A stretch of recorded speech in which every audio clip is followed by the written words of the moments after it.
नमस्कार। India debate में आप सबका स्वागत है। मैं हूं आशुतोष पाठक। मित्रों, मुंबई में जो सरगर्मी बढ़ गई है, बहुत सारे फोन कॉल्स आ रहे हैं मुझे, मेरे सूत्र के भी आ रहे हैं और लोग मुझसे जानना भी चाहते हैं कि क्या सच में करीना ने सैफ के ऊपर हमला किया? क्या ऐसा हो सकता है? क्या यह मुमकिन है या फिर किसी और शख्स ने करी सैफ के ऊपर हमला किया? क्या सच में करीना नशे में थी? और अगर नशे में थी करीना, तो वो नशा किस चीज का था? शराब का था या किसी और चीज का था? अगर उन्होंने नशा किया था तो क्या घर पर किया था या बाहर किया था? ये सारे सवाल लोग मुझसे जानना चाहते हैं और इस पे अधिकृत बयान का इंतजार कर रहे हैं। मैंने आपको पहले भी बताया था कि मेरे जो सूत्र बता रहे हैं उसे पुलिस बार बार खंडित कर रही है। पुलिस ये थ्योरी पेश करने में लगी हुई है कि शरीफुल शहजाद ही हमलावर है, और कल इन्होंने कहा कि ये जो रिपोर्ट दी गई है कि फिंगरप्रिंट मैच नहीं किए हैं, तो फिंगरप्रिंट का तो अभी लैब से रिपोर्ट ही नहीं आया है। तो सवाल है कि ये फिंगरप्रिंट मैच नहीं कर रहे हैं, ये ब्रीफ कौन कर रहा है? ये पुलिस महकमे से ही ब्रीफिंग हो रही है, दबी छुपी जुबान में हो रही है। मीडिया अपने से कोई कहानी नहीं बना रही है। फिंगरप्रिंट इनका मैच नहीं होगा, और चाहे ये जो कुछ भी कर लें, ये इनकी कोशिश है कि शरीफुल शहजाद को हमलावर घोषित कर दिया जाए और कंफर्म करा दिया जाए। मैंने कल भी आपको कहा था कि शिनाख्त की जो कानूनी प्रक्रिया होती है उसको पुलिस ने तार तार कर दिया। पुलिस ने स्वयं ही शिनाख्त के प्रोसीजर को तबाह कर दिया। शिनाख्त का प्रोसीजर होता है कि आप अगर किसी हमलावर को गिरफ्तार करते हैं तो उसकी आइडेंटिटी तब तक पब्लिक नहीं की जा सकती जब तक कि जो जो जो विक्टिम है वो पहचान न ले कि साहब यही हमलावर है, क्योंकि ये प्रक्रिया है ही। और शिनाख्त की प्रक्रिया में पुलिस को, मुंबई पुलिस को जाना ही पड़ेगा और कोई दूसरा रास्ता नहीं है। तो आपने शिनाख्त की प्रक्रिया से पहले ही जिस आरोपी को गिरफ्तार किया है उसकी पहचान पूरी दुनिया को बता दी है। क्यों बताई है? यह सबसे महत्वपूर्ण सवाल है। और आप किसी भी टेलीविजन चैनल पे, किसी भी मीडिया रिपोर्ट्स में इस बात का जिक्र ही नहीं देखेंगे कि शरीफुल शहजाद की जो पहचान पब्लिक की गई, इसका फायदा अंततः किसे मिलेगा? इसका फायदा अंततः सैफ अली खान, करीना कपूर और उनके परिवार को मिलेगा। और यही एक कड़ी थी जिसमें हमने ये सवाल उठाया था कि पुलिस से ये गलती हो गई है या पुलिस ने जानबूझ करके ये गलती की है? क्योंकि अगर सैफ अली खान को और करीना कपूर खान को पुलिस बुलाती है शिनाख्त करने के लिए, तो वो शिनाख्त में हो सकता है कि गलती कर जाए। पुलिस से तात्पर्य यह है कि जो जांच एजेंसी है, वो शिनाख्त की जो प्रक्रिया होगी वो जेल में होगी। ये बात मैं पहले बता चुका हूं आपको, फिर दोबारा बता रहा हूं कि अगर वहां पे जांच होनी है तो पुलिस के सामने नहीं होनी है। ये जांच, जो शिनाख्त की जो परेड होगी, वो किसी जेल में होगी और वहां पर 2-3, 4-5 लोग उनके ही इसके रखे जाएंगे, उन्हीं के काठी के लोग रहेंगे वहां पे, और उनमें से कहा जाएगा विक्टिम और विक्टिम के परिवार को कि आप अगर वहां मौजूद थे, हमला के वक्त, तो आप पहचानिए कि इनमें से कौन आपको हमलावर दिखाई पड़ रहा है। इस प्रक्रिया से गुजारे बिना, और यह भी अगर प्रक्रिया हो जाती है कि भाई उन्होंने कह दिया, तब भी यह बात कोर्ट पूरी तरह से मान ही लेगी, ये कहना मुश्किल है। हां, इससे जरूर यह होगा कि केस मजबूत हो जाएगा। शरीफुल शहजाद के खिलाफ पुलिस का केस बहुत मजबूत हो जाएगा, इसमें कोई शक नहीं है। अगर विक्टिम और विक्टिम के परिवार वाले जो हमला के समय वहां मौजूद थे, उन्होंने शिनाख्त कर ली, उन्होंने पहचान कर लिया कि हाँ साहब, यही शख्स है जिसने हमारे ऊपर हमला किया है, और जिस जिस शख्स को वो शिनाख्त करेगा वो वही निकलेगा जिसे पुलिस पेश कर रही है कि इस शरीफुल इस्लाम नाम के व्यक्ति ने हमला किया है।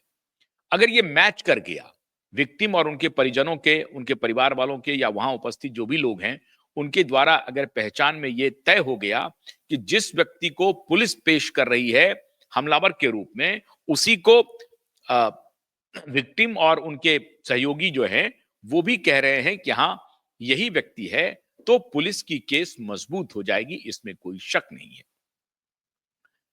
लेकिन महत्वपूर्ण बात यह है कि शराब पीने की बात आई कहां से? जिन लोगों ने मुझे फोन करके ये पूछा, तो ये शराब पीने की बात कैसे आई, पार्टी होने की बात कैसे आई? मुंबई का हर पत्रकार जो इस खबर को ट्रैक कर रहा है, उनके पास ये जानकारी है कि शराब 11वें फ्लोर पर पी गई है, जो कि सैफ अली खान का घर है। 11-12 फ्लोर, दोनों फ्लोर है। 12वें फ्लोर पे रहते हैं इब्राहिम और सारा। सैफ अली खान के पहली पत्नी से जो 2 बच्चे हैं वो रहते हैं वहां पे, और करीना 11वें फ्लोर पर रहते हैं। 11वें फ्लोर पर खबर है कि वहां पे जो उनका ड्राइंग का इलाका है उसमें शराब की बोतलें, ये खबर है। पुख्ता खबर तो आपको सैफ अली ही बताएंगे, करीना ही बताएंगी, या पुलिस ही बताएंगे। लेकिन जब पुलिस घर पहुंचती है, तो बांद्रा पुलिस के पहुंचने के बाद पुलिस वहां पर रह जाती है, और पुलिस को जो स्टोरी वहां पर दिखाई पड़ती है, उस स्टोरी को अब मुंबई पुलिस सामने नहीं ला रही है। सच्चाई यह है, मुंबई पुलिस का इतिहास इतना पाक साफ है कि हर बच्चा बच्चा मुंबई पुलिस पर शक ही करता है। इनकी सफाई, इनकी ईमानदारी यह है कि बच्चा बच्चा मुंबई पुलिस पर शक करता है।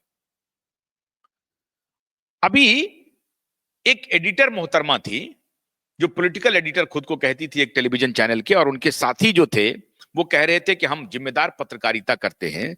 उन्होंने कहा कि जिस जांच के दौरान जिस पुलिस ऑफिसर को चेंज किया गया वो तो नॉर्मल प्रक्रिया है, क्योंकि रात के समय एक इंस्पेक्टर के रैंक का ऑफिसर रात की ड्यूटी पर रहता है, और दिन की ड्यूटी पर एसीपी रैंक का एक ऑफिसर रहता है। और फिर रात में जिन्होंने इसको इन्वेस्टिगेट किया, चूंकि रात को यह घटना घटी थी, तो बांद्रा पुलिस का जो भी वहां उस जोन का जो इंस्पेक्टर है, वो उनकी प्राथमिक जिम्मेदारी होती है इसको जांच करने की। अब उनको हटा दिया गया है जांच से, अब उनको ही हटा दिया गया जांच से, और उसको ये जो पॉलिटिकल एडिटर या जो भी एडिटर हैं, ये मोहतरमा कह रही थी कि ये साधारण प्रक्रिया है कि वो जांच की फाइल फिर दूसरे को दे देते हैं और वो दूसरे बढ़ाते हैं। अरे साहब, इतनी बड़ी घटना होती है, जो इन्वेस्टिगेटिंग ऑफिसर है, आईओ जिसको आप कहते हैं, जो ऑन दी स्पॉट पहुंचे हैं, वो अपना दिमाग लगा सकते हैं। ये हाई प्रोफाइल केस है।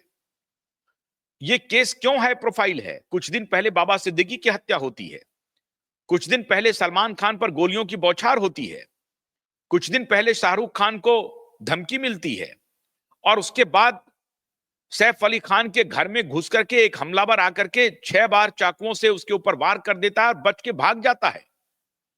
इसलिए यह छोटी घटना नहीं है। अगर यह स्टैंड अलोन घटना हुई होती कि सिर्फ सैफ अली खान पर अभी हमला हुआ होता, बाबा सिद्दीकी की हत्या नहीं हुई होती, और सलमान खान के घर पर गोलियों की बौछार नहीं हुई होती, शाहरुख खान को धमकी नहीं दी गई होती, तब आप ये कह सकते हैं कि ये कोई बहुत बड़ी घटना नहीं है, एक चोर था, चोरी की नीयत से आया था। मुंबई पुलिस ने पहले इस घटना को एक मामूली चोर, चोरी की नीयत से आने वाला एक चोर ही बताया था, क्योंकि मुंबई पुलिस को मालूम थी कि जो जख्म है सैफ अली खान के बदन पे, वो जानलेवा हमला का नहीं है। आप कड़ी को देखते जाइए, जोड़ते जाइए। इसलिए जो मेरे सूत्र कह रहे हैं कि ये जो नशे में थी करीना, तो नशे में क्यों थी ये कोरोबरेट कैसे हो रहा है। जो पहली खबर पुलिस ने ब्रेक की थी कि सैफ अली खान के घर में एक चोरी हुई है, एक चोर आ गया था और चोर को यह मालूम नहीं था कि वो सैफ अली खान का घर है। और जब लाइट जल गई और उनके जो मेड हैं उन्होंने जब शोर मचाया और जब स्कफल हुआ मेड फिलिप और चोर के बीच में, तो सैफ अली खान की नींद टूट गई और वो अपने कमरे से जब बाहर आया तो देखा कि वो जहांगीर के कमरे के पास ये लोग लड़ रहे थे, जहांगीर रो रहा था। और इतने में फिर वो आनंद फानंद में उनको पकड़ा कि भाई तुम क्या चाहते हो, तो बोला कि हमको 1 करोड़ रुपया चाहिए। मेड ने कहा 1 करोड़ रुपया का डिमांड कर रहा है ये, और इसके बाद उसके बीच में हाथापाई हो जाती है और वो घायल करके भाग जाता है।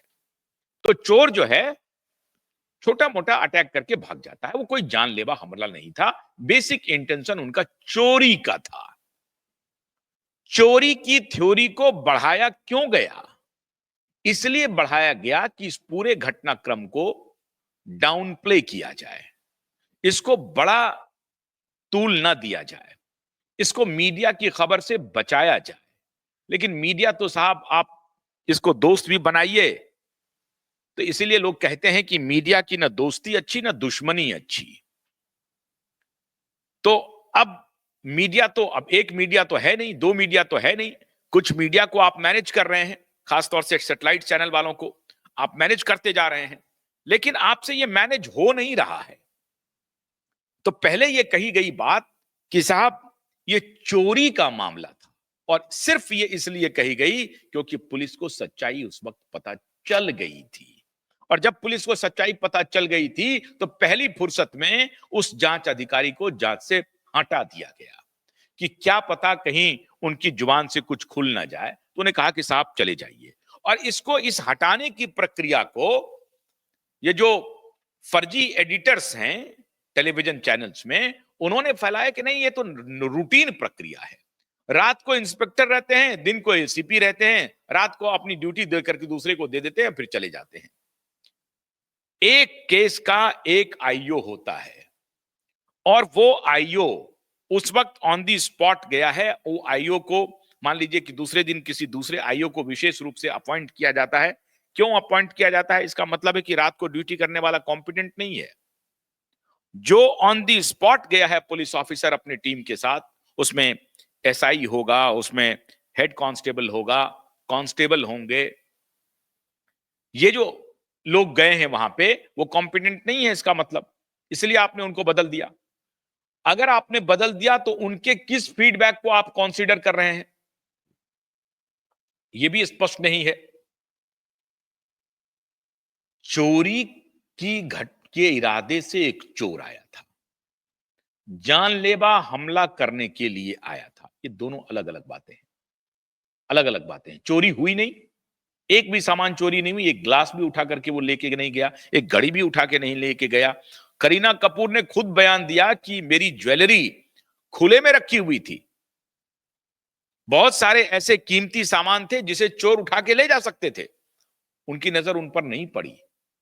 तो बाद में फिर ये दूसरी थ्योरी आई कि जब जब ये डॉक्टर साहब ने हंगामा शुरू कर दिया कि स्पाइनल कॉर्ड को टच कर सकता था और 2 मिलीमीटर और चले जाता तो स्पाइनल कॉर्ड से फ्लूइड डिस्चार्ज हो जाता, और फ्लूइड अगर ज्यादा बह जाता तो पैरालाइज हो सकते थे। ये सारी बातें, ये कहानी जब बननी शुरू हुई तो पुलिस ने कहा, और जब पुलिस पकड़ नहीं पा रही थी उस चोर को, तो पुलिस ने कहा कि ऐसा प्रतीत होता है कि बाकी चोरों को तो हमने तहकीकात कर ली, बांद्रा के आसपास का और मुंबई भर के जितने चोर हैं वो सो हम जानते ही हैं, क्योंकि चोर पुलिस दोस्त ही होते हैं, चोर और पुलिस दोस्त ही होते हैं।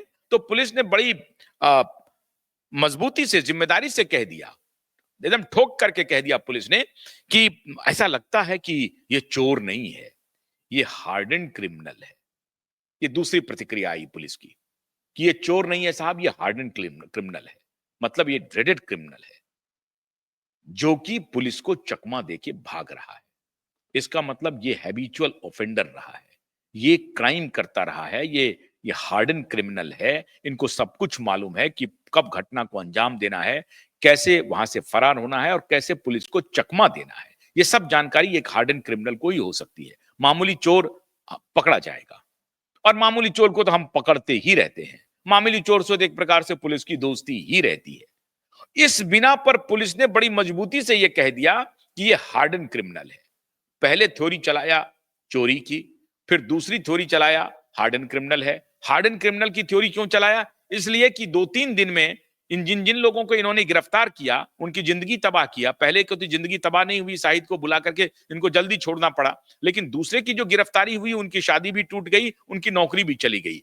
हालांकि अब और बात है कि फिर से जब उनके लोग जानेंगे कि नहीं साहब इनको गलती से पकड़ लिया, तो गलती से इसी को क्यों पकड़ लिया, ये भी लोग संदेह कर रहे होंगे ना, कि क्या कोई ना कोई कुछ डूबियस एक्टिविटी में ये व्यक्ति शामिल रहा है क्या। अब वो बेचारा सफाई देता रहे, लेकिन तब तक तो वो डिफेम हो चुका है पूरी दुनिया में, नौकरी जा चुकी है उसकी, शादी टूट चुकी है उसकी। अब वो अपने नाम को फिर से, बदनाम जो हो गया है उस नाम को ठीक करने की कवायद में लगा हुआ है। तो उन्होंने दूसरी थ्योरी दे दी थी। अब जो दूसरी थ्योरी भी फेल हो गई चोरी वाली, तो उन्होंने कहा कि उस बीच में जब किसी को नहीं पकड़ सकी पुलिस, तो उन्होंने कहा कि ये हार्डन क्रिमिनल है। अब हार्डन क्रिमिनल के बाद नई थ्योरी लेके आ गया कि ये जो हमलावर है ये बांग्लादेशी है, और ये इलिसिट इसका जो है भारत में एंट्री हुआ है गैर कानूनी तरीके से। ये बांग्लादेशी है, इसका कोई आधार कार्ड वगैरह नहीं है। जब पुलिस ने सख्ती से पेश की, सख्ती से पेश आई इस व्यक्ति से, तो इसने कबूल कर लिया कि साहब हम तो बांग्लादेशी हैं, हम तो बांग्लादेश से आए हैं, अवैध तरीके से भारत घुसे हैं, और भारत में एंट्री के बाद हम मुंबई चले आए हैं, और मुंबई में अब हम अपनी नागरिकता वैध करने के चक्कर में कि हम इंडियन सिटीजन बन जाएं, इसके लिए जो फॉर्म और डॉक्यूमेंट्स हैं इसकी तैयारी में हम लगे हुए हैं, और इसके लिए मुझे पैसे की दरकार थी और इसके लिए मुझे चोरी करनी पड़ी। ये कहानी बन गई था कि हमारे पास कोई वैध डॉक्यूमेंट नहीं है, आधार कार्ड नहीं है, और जो डॉक्यूमेंट्स होते हैं वो डॉक्यूमेंट्स नहीं है। उस डॉक्यूमेंट्स को बनाने के लिए मेरे पास पैसे नहीं है, मैं पैसा कहां से लेता, किससे मांगता, कोई मुझे देता नहीं, तो मैं मजबूर हो गया चोरी करने के लिए। और चोरी ही के लिए हमने जब चुना, तो कोई छोटा मोटा दुकान नहीं चुना, छोटा मोटा दुकान नहीं, छोटा मोटा घर नहीं चुना, हमने चुना बांद्रा का इतना सिक्योर्ड इलाका, इतना पॉश इलाका जहां परिंदा भी पर नहीं मार सकता है, उस पॉश इलाके के 11वीं 12वीं मंजिल को चुन लिया। ये पुलिस की थ्योरी दुनिया का कोई शख्स स्वीकार करने के लिए तैयार नहीं है। तो जिन जिन लोगों ने मुझे फोन करके पूछा कि करीना नशे में थी, इसकी क्या गारंटी है, इसकी गारंटी तो वो पुलिस ऑफिसर हैं साहब जो वहां पहुंचे थे सबसे पहले, जिन्होंने शराब की बोतल को देखा था, वो बोलेंगे नहीं, लेकिन अब क्योंकि वो अब जांच में है ही नहीं, जांच के ऑर्बिट से उनको उठा करके फेंक दिया गया है, वो बताएंगे भी नहीं, और वहां पर पूरा सीन खत्म हो गया है। जो प्रमा फेसाई जिस पुलिस ऑफिसर ने वहां पर देखा था, उस घर को देखा था, उसमें से कोई जांच की टीम में शामिल अब नहीं है, ना वो कांस्टेबल है ना कुछ है। अब वो एक अभी आप कल एक दहिया साहब आ गए हैं साहब, दहिया साहब अब बयान देने पर लगे हुए हैं। ये दहिया साहब इसी इलाके के हैं जिस इलाके से कभी परमवीर सिंह हुआ करते थे, तो समझ लीजिए आप ये कितना सच बोलेंगे। तो दहिया साहब जो है ना, दहिया साहब आप आकर के अब कुछ अपनी बात कह रहे हैं, उसमें कुछ मिर्च मसाला लगा रहे हैं। नहीं, इलाके से कोई लेना देना नहीं साहब, किसी भी इलाके का कोई व्यक्ति हो सकता है, ये महत्वपूर्ण नहीं है, माफी मैं चाहता हूं। इंपॉर्टेंट ये है व्यक्ति महत्वपूर्ण होता है, इलाका महत्वपूर्ण नहीं होता है, यह कहना अनुचित होगा, बिल्कुल अनुचित होगा। मैं लेकिन इशारा कर रहा हूं मुंबई पुलिस की तरफ और नशे में होने की थ्योरी की तरफ। ये कोई थ्योरी नहीं है, किसी ने मनगढ़ंत कहानी नहीं बना ली है, मालूम है सबको। इंस्टाग्राम जो पोस्ट किया गया था, वो पोस्ट डिलीट क्यों हुआ, किसके कहने पर हुआ, क्यों डिलीट किया गया? करीना नशे में थी, इसके सबूत हैं,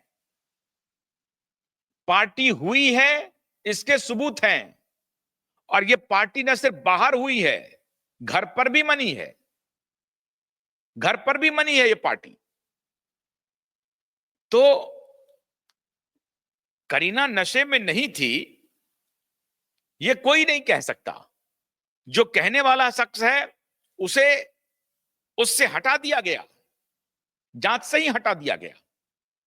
और ये पुलिस की तीनों चारों थ्योरी इस बात को साबित कर रही है कि हमलावर घर का है, हमलावर घर का है।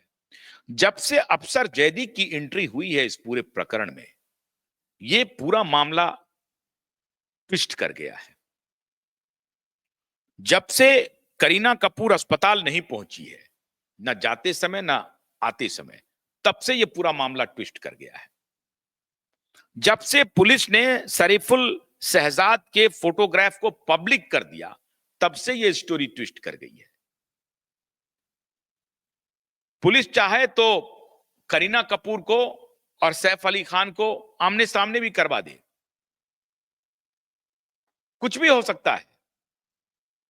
फिंगरप्रिंट की खबर बाहर आ गई, पुलिस ने कहा कि नहीं, लैब से रिपोर्ट नहीं आई है। ऑफिसर्स को चेंज करने की बात हुई, बोला कि नहीं, किसी ऑफिसर को चेंज नहीं किया गया है, जो है सब इन्वेस्टिगेशन कर रहे हैं। क्योंकि उसमें तो कोई इन्वेस्टिगेटिव ऑफिसर का कोई बना नहीं था कि ये इन्वेस्टिगेशन कर रहे हैं। इन्होंने 100 लोगों की टीम बना दी थी साहब, 100 टीम बना दी। पहले पता चला कि 7 टीम बनी है, टीम गठित हुई है, फिर पता चला 20 टीम गठित हुई है, फिर पता चला 35 टीम गठित हुई है, उसके बाद पता चला कि 100 लोगों की टीम काम कर रही है। 35 अगर गठन हो गया है, 35 लोगों की 35 टीमें गठित हुई हैं, तो एक टीम में मिनिमम कितने लोग होंगे? 3-4 तो होंगे ही हैं साहब, या 2 लोग भी होंगे तो भी 70 पुलिस वाले हो गए। और अगर 3 लोग हो गए तो आप समझ लीजिए 100 के ऊपर आंकड़ा चला गया। तो 100 पुलिस वालों की टीम एक चोर को पकड़ने के लगी हुई थी, जिस चोर के बारे में इसी मुंबई पुलिस ने कुछ दिन के बाद कहा कि यह हार्डन क्रिमिनल है। ये सारे संकेत कर रहे हैं कि मुंबई पुलिस कुछ छुपा रही है। और वो छुपाना क्या है? वो छुपाना है पति पत्नी के बीच झगड़े की खबर को। इसीलिए फिलिप का जो बयान है मेड का, और जो दूसरे मेड हैं बयान है, उस सबका बयान अभी देखिएगा बिल्कुल पलट जाएगा। पलटने का मतलब है कि वो लोग कहेंगे कि हाँ हाँ वो चोर ही आया था। पहले भी मैंने आपको कहा था कि अगर 6 लोग 2 लोगों के अलावा उस घर में है, तो ये किसी भी सूरत में मुमकिन नहीं हो सकता है कि एक पतला दुबला आदमी हमला करके भाग जाए। हो नहीं सकता है। 2 मेल वहां मौजूद हैं, 2 अलग फीमेल मौजूद हैं, खुद करीना मौजूद हैं, सैफ मौजूद हैं, सबके सब स्वस्थ हैं, कोई बीमार नहीं है, सब हट्ठे कट्ठे हैं, मेल फीमेल दोनों, सब। और सब मिलकर के अगर एक चोर को पकड़ना चाहे, पकड़ नहीं लेगा। Impossible, impossible. अब नई थ्योरी आ गई साहब कि सैफ का जो इलाज हुआ है, वो इलाज 4 दिन में सैफ इतने तंदुरुस्त होकर के आ गए। इसका मतलब है कि घाव गहरे नहीं थे, को बहुत मेजर ऑपरेशन नहीं हुआ है। तो अब तो एक दूसरा प्रकरण फंस गया है साहब, मेडिक्लेम का। मेडिक्लेम में 37 लाख का क्लेम किया गया, 25 लाख का अप्रूवल आ गया फटाक से। उस पर डॉक्टर्स ने और इंडियन मेडिकल एसोसिएशन ने और मेडिकल कंसल्टेंट का जो एक एसोसिएशन है मुंबई का, उसने खत लिख दिया है इंश्योरेंस रेगुलेटरी डिपार्टमेंट को। वो एक अलग मामला चल पड़ा है और उसमें ये फंसेंगे कि कैसे आनन फानन में आपने फौरन से पेशतर दे दिया अनुमति, उसमें फंसेंगे। तो ये 6 लोग मिलकर के एक पतले दुबले इंसान को पकड़ नहीं पाएगा, शोर नहीं मचाएगा, ऑटो की थ्योरी आ जाएगा। अभी ये दहिया साहब कह रहे हैं कि नहीं, सैफ अली खान के हॉस्पिटल पहुंचने के पूरे रिकॉर्ड हैं, 4:43 दहिया साहब ने ऑफिशियल बयान दिया है। 2:43 पे, 2:43 पे सैफ अली खान लीलावती हॉस्पिटल पहुंच जाते हैं, तो 4 बजे, 4:11 एडमिशन का जो फॉर्म है वो इतना लेट क्यों हुआ, या इधर ट्रीटमेंट शुरू हो गया वो लेट हो गया। चलिए वो बात मैं मान सकता हूं, वो मैं मान सकता हूं, आप भी मान सकते हैं। लेकिन 2:43 में ही अगर वो लीलावती हॉस्पिटल पहुंच गए हैं और ये सीसीटीवी फुटेज 2:33 का है, तो 2 बजे से 2:33 के बीच में, क्योंकि 2 से 2:33 के बीच में हमलावर अभी उसी बिल्डिंग में है, उस बिल्डिंग से आउट नहीं हुआ है। अगर ये 15-20 मिनट का भी काम हुआ है तो भी हमलावर उसी बिल्डिंग में है।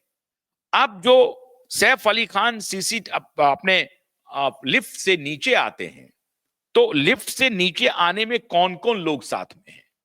कोई मेल हेल्पर है या नहीं है घर का, या फीमेल हेल्पर है साथ में नीचे आई है?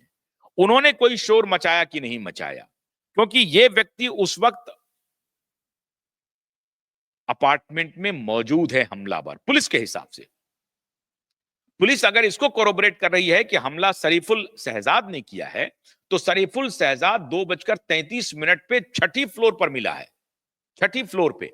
इसका मतलब है कि 2:32, 2:30, 2:25, 2:10, इस समय में वो छठी फ्लोर से ऊपर है। ये गॉट इट? आप समझ रहे हैं सारी बात को? छठी फ्लोर का वीडियो है 2:33 का।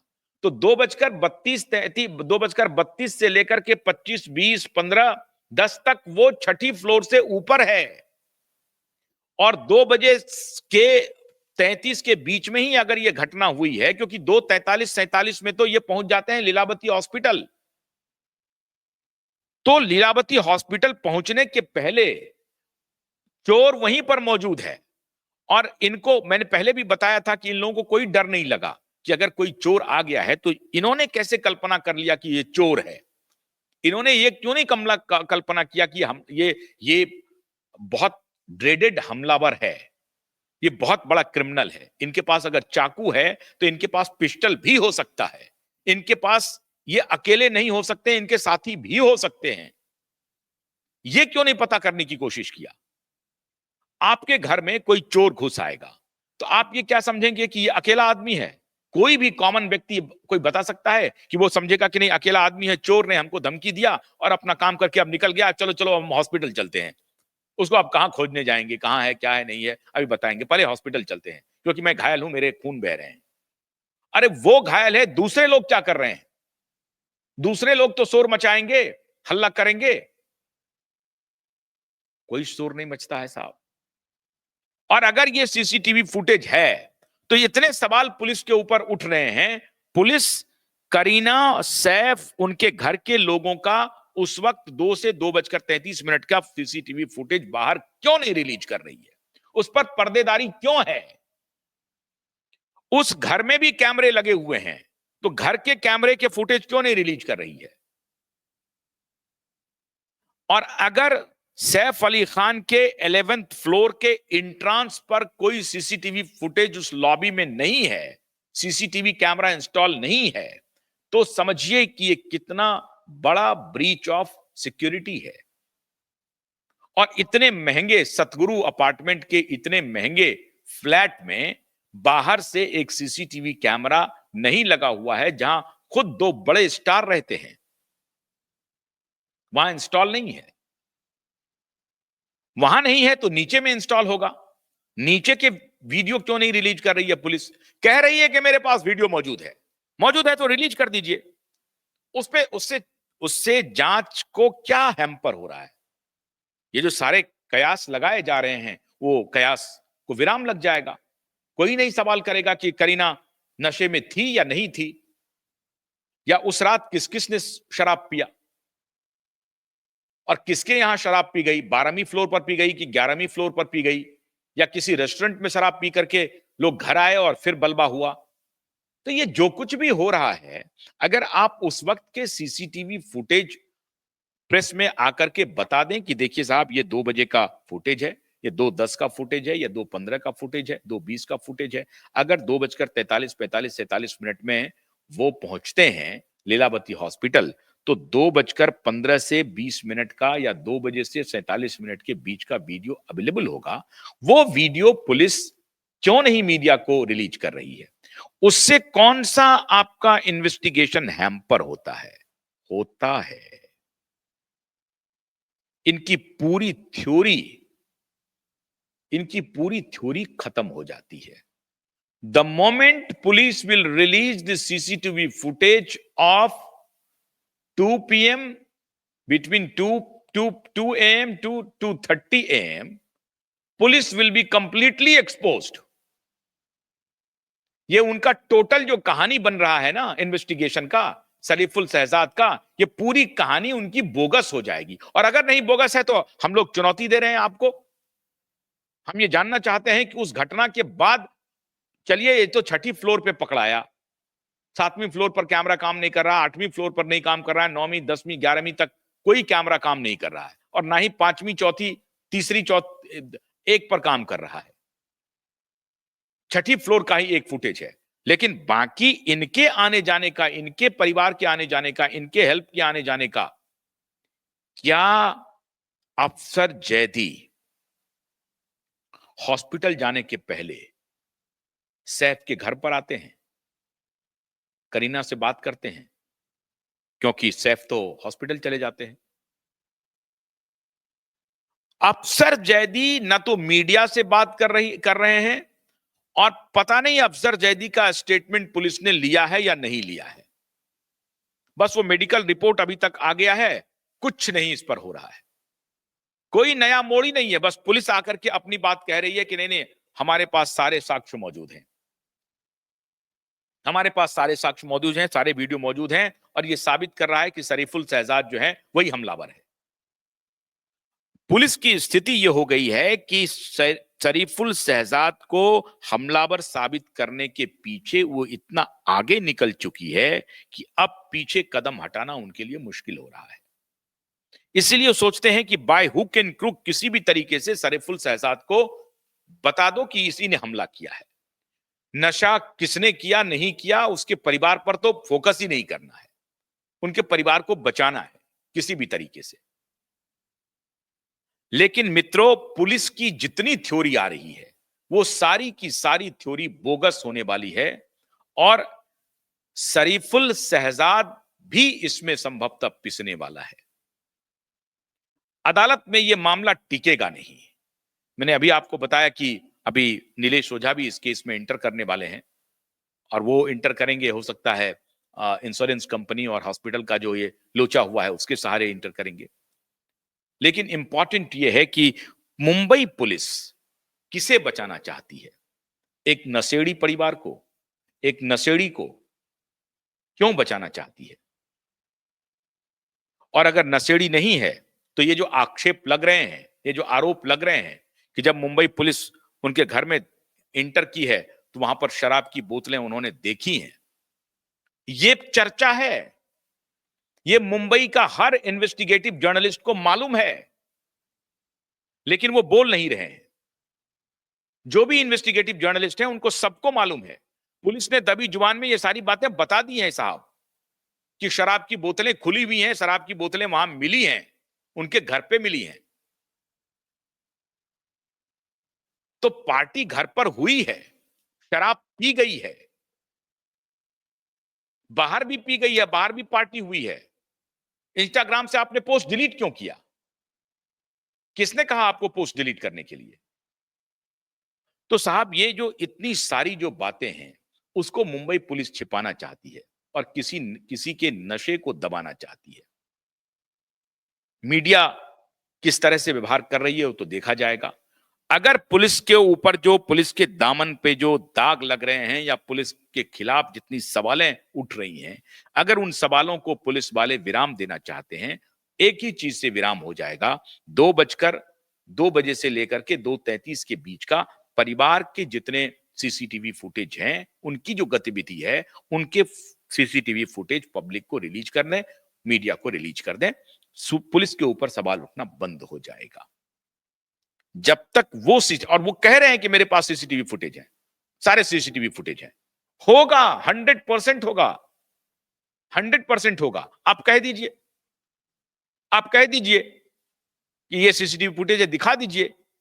नहीं तो आकाश कनौजिया को आप तो उठा के लाए थे, आपने कोई माफी नहीं मांगी आकर उस कनौजिया से। तो जो सवाल आपके ऊपर उठा रहे हैं, अगर वो गलत भी होंगे तो वो क्यों माफी मांगेंगे? क्योंकि आप सवाल उठाने के लिए मजबूर कर रहे हैं। आप सवाल उठाने के लिए प्लॉट तैयार कर रहे हैं, आधार दे रहे हैं। उन आधारों पर ये सवाल आपसे पूछे जा रहे हैं। जैसे आपने आकाश कनौजिया को ट्रैक करते हुए कि भाई सिमिलर फेस है, हमने उसको ट्रैक किया फोन और ये सब करने के बाद वो व्यक्ति भागता दिखा, फलना दिखा, ये दिखा, वो दिखा, वो ड्रेस बदल रहा था, डेली ड्रेस बदल रहा है वो व्यक्ति, ये सब आपने कहानी चलन शुरू करवाई और आपने आकाश कनौजिया को गिरफ्तार कर लिया, लेकिन माफी नहीं मांगी। आज अगर ये सवाल लोग उठा रहे हैं कि करीना नशे में थी और इतना बड़ा बवंडर हो गया, इतना बड़ा कांड हो गया, तो पुलिस इसका कोई खंडन नहीं कर रही है कि नहीं नहीं करीना नशे में नहीं थी, कोई शराब नहीं पी गई थी, ये हमारे पास ये सीसीटीवी फुटेज है। ये बकवास बात है। अगर ये बकवास बात है, सब लोग माफी मांग लेंगे और आप जिसकी सजा जो देना चाहेंगे वो सजा भी भुगत लेंगे साहब। लेकिन आप किस मुंह से किसको माफी मंगवाएंगे? आपने जो आकाश कनौजिया को गिरफ्तार किया उसके लिए माफी मांगी क्या? नहीं माफी मांगी। तो जब आप भी अंधेरे में तीर चला रहे हैं, तो यहां तो अंधेरे में नहीं, यहां तो कोरोबोरेटिव फैक्ट दे रहे हैं। अंधेरे में कोई तीर नहीं चला रहा है, यहां आपको सारे डिटेल दे रहे हैं। और मैं ये भी कह रहा हूं कि मुंबई के सारे इन्वेस्टिगेटिव जर्नलिस्ट को सच्चाई मालूम है, फिल्मी बिरादरी को भी सच्चाई मालूम है कि साहब हुआ क्या है, पूरा खेल क्या हुआ है, सब मालूम है। नशा किसने की, किसने किस पर हमला किया, ये सब मालूम है मुंबई की बिरादरी को।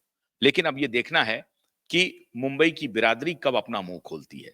बॉलीवुड तो कभी खोलती नहीं, आपको मालूम है, सब पर पर्दादारी होगी। पुलिस इस पर भी पर्दादारी करने की कोशिश करेगी, लेकिन किसी के नशे में इतना बड़ा बवाल हो जाए, इसकी इसकी जांच नहीं हो, इसकी इसकी स्पष्टता नहीं हो, ये बहुत दुखद है।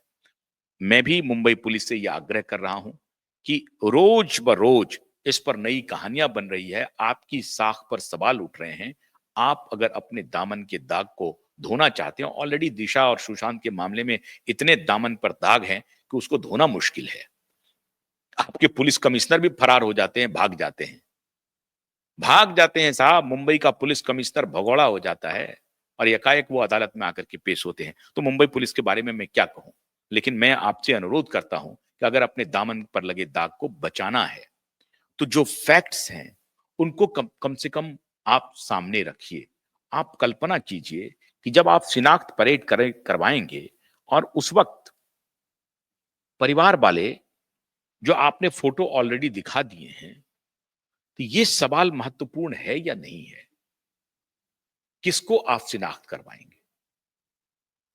आप जिस जिस तरह से फोटो शरीफुल शहजाद का रिलीज हुआ है, आप मुझे बुलाइए, किसी को बुलाइए और 5 लोगों को खड़ा कर दीजिए, हम लोग बता देंगे कि साहब यही है शरीफुल शहजाद।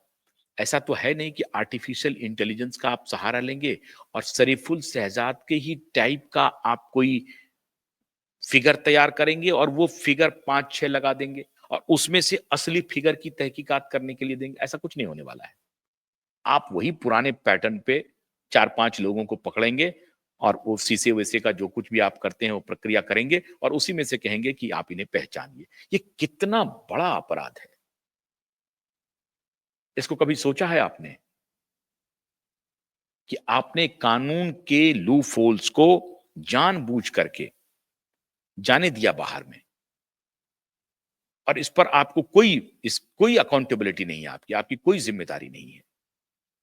आप एक इन्वेस्टिगेशन कर रहे हैं, इतना इतना इतने बड़े स्टार पर एक हमले का इन्वेस्टिगेशन कर रहे हैं और उसके पहले जो हिस्ट्री है उसमें बाबा सिद्दीकी की हत्या है, सलमान खान पर हमला है, शाहरुख खान को धमकी है और उसी सीरीज में ये आगे बढ़ रहा है।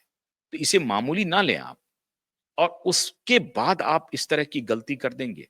शिनाख्त परेड के पहले आप उसका फोटो पब्लिक कर देंगे ताकि विक्टिम आराम से समझ जाए कि कौन है हमलावर। इसका मतलब जो जिसको आप हमलावर साबित करवाना चाहते हैं, विक्टिम और उसका जो लोग जानकार हैं, वो उसी को कहे कि हाँ यही हमलावर है। ये पुलिस की मंशा है। इसलिए पुलिस अपने दामन पर इतने दाग लगा चुकी है, उसको धोना मुश्किल है। मैं तो आपसे यही आग्रह करूंगा, सच्चाई बताइए, उस रात क्या हुआ? एक अधिकारी को बदल देने से कुछ नहीं होगा। जो खबरें चल रही हैं, जो लोगों को मालूम है नशे की बात, वो एग्जिस्ट कर रही हैं। वो सत्य साबित हो रही हैं और ये सत्य ही साबित होती रहेगी तब तक जब तक कि आप इसका खंडन नहीं कर देंगे। बहुत-बहुत शुक्रिया। नमस्कार।